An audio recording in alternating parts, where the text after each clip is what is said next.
Friends, আমি Sangeeta. Welcome back to my channel. তোমরা সবাই কেমন আছো? আশা করছি তোমরা সবাই খুব খুব ভালো আছো। আজকে চলে এসেছি আবারও একটা নতুন ব্লগ নিয়ে। চলো দেখতে থাকো।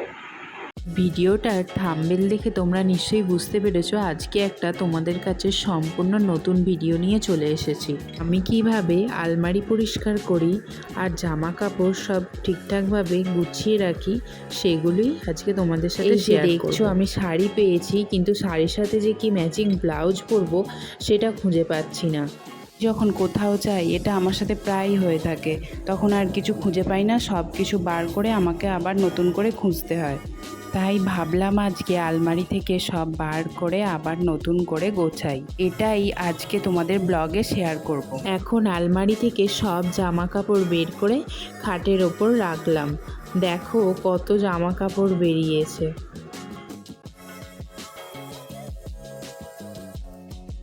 আলমারিতে ওপর নিচে আগে যে পেপারগুলো পাতা ছিল সেগুলো তুলে দিলাম। এখানে দেখো আমি একটা সুতির কাপড় ছেঁড়া আর কলিন নিয়ে নিয়েছি। এটা দিয়ে আমি আলমারির ভেতরটা আর বাইরেটা একটু পরিষ্কার করে নেব।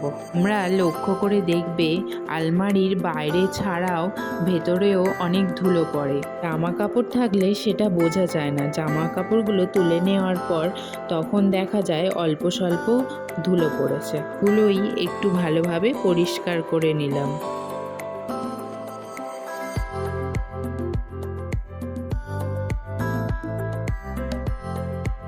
পরিষ্কার করে নেওয়ার পর এবার আমি নতুন পেপার আলমারিতে পেতে দিলাম।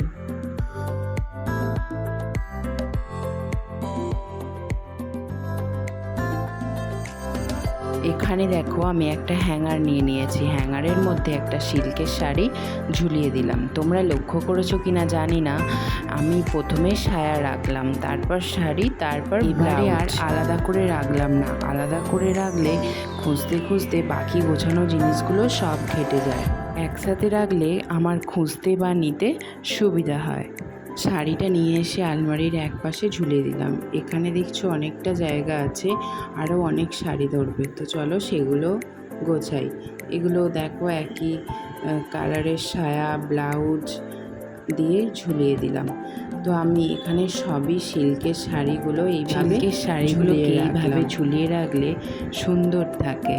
তো সব শাড়ি তো আর এখানে ধরবে না, তো যতগুলো ধরলো তো ততগুলোকেই রাখলাম।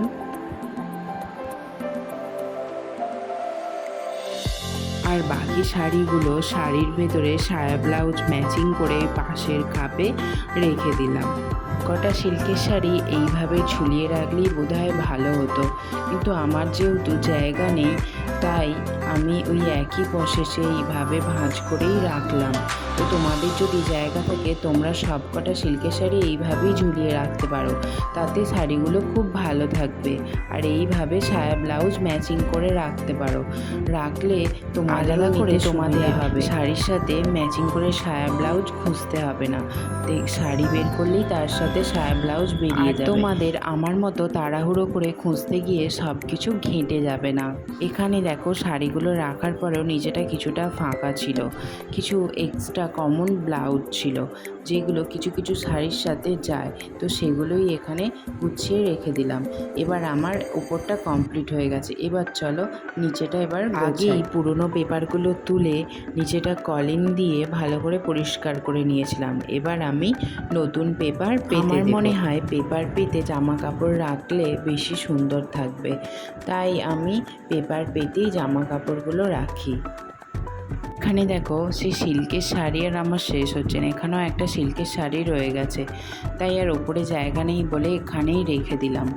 আর এখানে কতগুলো জামদানি ছিল, তো জামদানিগুলো পরপর সাজিয়ে রেখে দিলাম।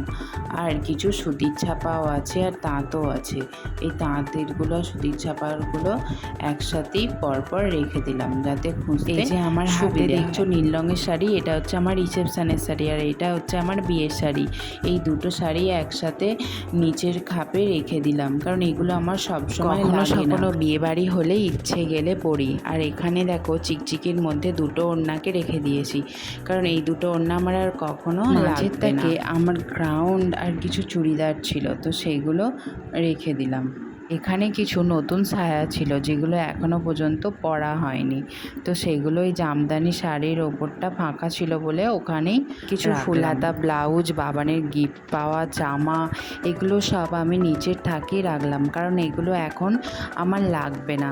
এখন যেহেতু গরমকাল, তাই ফুল হাতা ব্লাউজও লাগবে না, আর বাবানের যেগুলো গিফট পাওয়া সেগুলো ওর গায়ে এখন হবে না, তাই এগুলো সব আমি নিচের থাকেই রাখলাম। গোছানো কমপ্লিট।